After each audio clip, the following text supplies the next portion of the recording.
Hi everyone, welcomes you all to the new video. Previous video में हमने करा था पैक पाइप बॉन्डिंग के बारे में और मैंने आपको बोला था कि हम उससे रिलेटेड क्वेश्चंस करेंगे। तो आज मैं लेकर आई हूँ उससे रिलेटेड क्वेश्चंस कि एग्जाम में कैसे क्वेश्चंस पूछे जाते हैं। तो ये 3 क्वेश्चन है यहाँ पर, हम इसको सॉल्व करेंगे। इससे आपको आइडिया लग जाएगा कि कैसे क्वेश्चन एग्जाम में पूछे जाएंगे। तो सबसे पहले बैक पाइप बॉन्डिंग का ऑर्डर बताना है हमने इन 3 कॉम्प्लेक्सेस में कंपेरिजन करके। सबसे पहले हम इनको लिख लेते हैं, ड्रॉ कर लेंगे इनके स्ट्रक्चर्स। अब ये 3 स्ट्रक्चर हैं। आपको पता है बैक पाइप बॉन्डिंग कैसे होती है। तो बैक पाइप बॉन्डिंग होती है, सबसे पहले जो कार्बोनिल है वो अपनी इलेक्ट्रॉन डेंसिटी ट्रांसफ़र करता है मेटल को और सिग्मा बॉन्ड की फॉर्मेशन करता है। फिर उसके बाद जो फील्ड ऑर्बिटल होते हैं मेटल के, वो इलेक्ट्रॉन डेंसिटी ट्रांसफ़र करते हैं कार्बोनिल्स को और पाइप बॉन्ड की फॉर्मेशन करते हैं। इसको बैक पाइप बॉन्डिंग बोलते हैं। इसमें मेटल के पास जो है वो इलेक्ट्रॉन डेंसिटी ज़्यादा होनी चाहिए, तो ज़्यादा बैक पाइप बॉन्डिंग होगी क्योंकि मेटल ज़्यादा इलेक्ट्रॉन डोनेट कर पाएगा कार्बोनिल को। तीनों स्ट्रक्चर में सिमिलैरिटी है, नाइट्रोजन भी सिमिलर है, मेटल भी सिमिलर है और कार्बोनिल भी सिमिलर है। बस डिफरेंस आ रहा है यहाँ पर H3 है, यहाँ पर Me3 है और यहाँ पर Et3 है। अब हम इनके बेसिस पे डिफ्रेंशिएट करेंगे कि कैसे बैक पाइप बॉन्डिंग जो वो डिक्रीज़ या इंक्रीज़ हो रही है। तो सबसे पहले आप लोगों ने भी लोअर क्लासेस में पढ़ा होगा कि इलेक्ट्रॉन रिलीजिंग ग्रुप्स कौन से होते हैं और इलेक्ट्रॉन विथड्रॉइंग ग्रुप कौन से होते हैं। तो इलेक्ट्रॉन रिलीजिंग ग्रुप जो हैं वो इलेक्ट्रॉन डेंसिटी को इंक्रीज़ करने में हेल्प करते हैं। मिथाइल के बारे में तो आपने सुना होगा, CH3 is a good electron releasing group.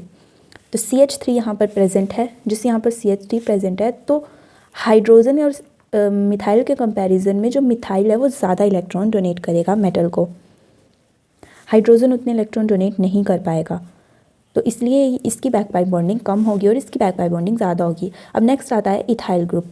Ethyl group और मिथाइल ग्रुप, इथाइल ग्रुप का हाइड्रोजन के साथ तो कंपैरिजन हो नहीं सकता क्योंकि हाइड्रोजन सबसे लोअर पोजीशन पे ही रहेगा। अब हम इथाइल का मिथाइल के साथ कंपैरिजन करेंगे। मिथाइल और इथाइल में इलेक्ट्रॉन रिलीजिंग पावर जो है वो इथाइल की ज़्यादा होती है क्योंकि इफेक्ट जो है वो इंक्रीज़ हो जाता है विथ कार्बन नंबर इंक्रीजेज। जैसे जैसे कार्बन नंबर इंक्रीज़ होगा वैसे वैसे जो इलेक्ट्रॉन रिलीजिंग इफेक्ट है वो भी इंक्रीज़ होता है। तो जैसे ये इथाइल है तो इथाइल जो वो ज़्यादा इलेक्ट्रॉन डोनेट करेगा मेटल को। तो हाइड्रोजन सबसे लोअर पोजीशन पे है, इथाइल सबसे हायर पोजीशन पे है और मिथाइल जो है वो मिड में ही रहेगा। तो हम कह सकते हैं कि इसका ऑर्डर होगा increasing order. Back pipe bonding जो है वो इंक्रीज़ करेगी डाउन। जब हम नीचे को जाएंगे तो इन कॉम्प्लेक्सेस में बैक पाइप बॉन्डिंग जो है वो इंक्रीज़ करेगी, इथाइल में सबसे ज़्यादा और हाइड्रोजन वाले में कम। अब नेक्स्ट पूछा गया है order of back pipe bonding in these 3 complexes. तो इन कॉम्प्लेक्स, ये एक तरह से बैक पाइप बॉन्डिंग की एक एप्लीकेशन है जिसमें हम चार्ज के बारे में पढ़ेंगे कि चार्ज कैसे इफेक्ट करता है बैक पाइप बॉन्डिंग को। तो यहाँ पर सबसे पहले हमें पता है कि जिस मेटल के पास ज़्यादा इलेक्ट्रॉन होंगे वो ही मेटल जो है वो ज़्यादा डोनेट करेगी इलेक्ट्रॉन्स और उसकी बैक पाइप बॉन्डिंग, उस कॉम्प्लेक्स की बैक पाइप बॉन्डिंग ज़्यादा होगी। तो यहाँ पर हमने सबसे पहले इन तीनों कॉम्प्लेक्सेस के इलेक्ट्रॉन काउंट करने पड़ेंगे। सबसे पहले 7 + 6 × 2 12 और ये आएगा -1 इज इक्वल टू 19 - 1 18 और यहाँ पर आएगा 6 + 12 इज इक्वल टू 18। फिर आएगा 5 + 12 और माइनस है तो +1, तो ये हो जाएगा 18। अब यहाँ पर इलेक्ट्रॉन काउंट से, अगर आपको इलेक्ट्रॉन काउंट करना आता है तो वेल एंड गुड। अगर आपको नहीं आता है तो इसके लिए मैंने चैनल पे वीडियोस ऑलरेडी ही अपलोड की हैं, तो उनका लिंक मैं डिस्क्रिप्शन में डाल दूँगी, आप वहाँ पर जाकर भी चेक कर सकते हैं। तो जैसे यहाँ पर तीनों कॉम्प्लेक्सेस के इलेक्ट्रॉन काउंट 18 18 18 आ रहे हैं, मतलब कि तीनों कॉम्प्लेक्सेस स्टेबल हैं। तो हम इससे तो फाइंड आउट नहीं कर सकते कि कौन सा कॉम्प्लेक्स की बैक पाइप बॉन्डिंग ज़्यादा होगी। यहाँ पर सिर्फ एक चीज़ डिफरेंट है, वो है चार्ज। तो हमें यहाँ पर चार्ज को ही देखना पड़ेगा। अब आपको पता है कि पॉजिटिव चार्ज का मतलब होता है कि इलेक्ट्रॉन की कमी और नेगेटिव चार्ज का मतलब होता है कि ज़्यादा इलेक्ट्रॉन।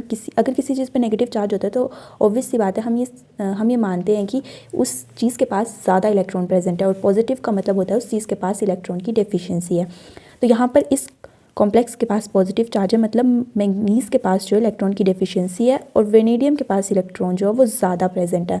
तो हम यहाँ पर इस चीज़ से ही कंपैरिजन करेंगे कि नेगेटिव चार्ज वाले कॉम्प्लेक्स के पास बैक पाइप बॉन्डिंग ज़्यादा होगी क्योंकि इसके पास ज़्यादा इलेक्ट्रॉन्स है और पॉजिटिव वाले के पास कम होगी क्योंकि इसके पास कम ऑलरेडी इलेक्ट्रॉन डेफिशिएंट है। तो ये कार्बोनिल को क्या ही इलेक्ट्रॉन देगा। तो इसका ऑर्डर आएगा सबसे पहले 3 की बैक पाइप बॉन्डिंग, फिर उसके बाद 2 की, फिर उसके बाद 1 की। तो ये आ जाएगा इसका ऑर्डर। नेक्स्ट क्वेश्चन आता है इन तीनों कॉम्प्लेक्सेस में हमें स्टेबिलिटी का ऑर्डर बताना है। यहाँ पर हमने बैक पाई बॉन्डिंग का बताया था, यहाँ पर हमें स्टेबिलिटी का बताना है। स्टेबिलिटी का इलेक्ट्रॉन काउंट मेथड से भी हम बता सकते हैं, जैसे अगर कॉम्प्लेक्स में 18 इलेक्ट्रॉन रूल फॉलो होता है तो वो कॉम्प्लेक्स जो वो स्टेबल माना जाता है। तो सबसे पहले हम उसी से ही शुरू करेंगे। तो यहाँ पर जैसे हमें दिख रहा है कि ये तीनों कॉम्प्लेक्सेस 18 इलेक्ट्रॉन रूल ही फॉलो कर रहे हैं, तो ये तीनों ही स्टेबल होंगे। तो हमें कैसे पता चलेगा कि सबसे ज़्यादा स्टेबल कौन सा है। अब यहाँ पर बैक पाई बॉन्डिंग का कॉन्सेप्ट आएगा, जिससे कॉम्प्लेक्स स्टेबल माना जाएगा। बैक पाई बॉन्डिंग में सबसे इंपॉर्टेंट होता है मेटल और लिगेंड का स्ट्रॉन्ग बॉन्ड। अगर मेटल और लिगेंड का बॉन्ड स्ट्रॉन्ग है तो वो कॉम्प्लेक्स ज़्यादा स्टेबल होगा।